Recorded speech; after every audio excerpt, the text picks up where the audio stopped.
Hey friends, it's Cool Katie with A&B Heating and Cooling and Plumbing. Today we're going to talk about the things you should never flush down the drain. So these things can vary from what you shouldn't flush down your kitchen sink to what you shouldn't flush down your toilet. First we're going to start off with the sink. Okay, so you should never flush eggshells down the kitchen sink. You might be peeling your boiled eggs, ready to make your Aunt Betty's famous egg salad or deviled eggs, but do not put the eggshells down the drain.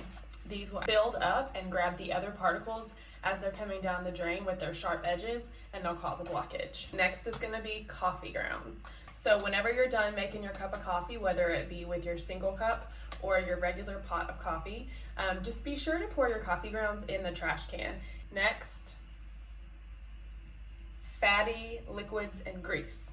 So mayonnaise, salad dressing, butter, Crisco, bacon grease, all these things are really easy to just pour down the drain and throw the container in the trash. Or say you just made a fat brunch and you're ready to dispose of your bacon grease, pour that in a mug, let it cool, throw it in the trash later. If you pour these fatty liquids down the sink, you'll end up clogging your sink very quickly. They will cling to the sides of your pipes, catch other particles, and clog it up. Next on our list, cleaning products.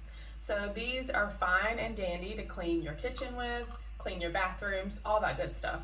But just be sure that you don't pour an excess amount down the drain because they can actually seep into the environment with their harmful chemicals.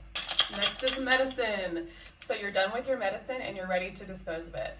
Be sure that you throw these in the trash if they are not prescription. If they are prescription, just go ahead and take those to your local pharmacy or even the police department, and they will have a disposal method for you.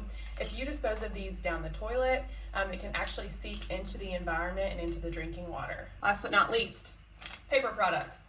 So what we like to say is number 1, number 2, and toilet paper only in the toilet. Anything like wipes, feminine products, paper towels, Kleenexes, those are very absorbent and they're going to get a lot of water. They're going to soak it up, cause a clog, and then you'll have to call us, which is great for us, however, not great for your toilet. We hope these tips were helpful and that you'll be able to put them into practice in your own home. If you don't, you can give us a call and we'll be happy to send our master plumber out to take care of your home. Stay safe and stay cool.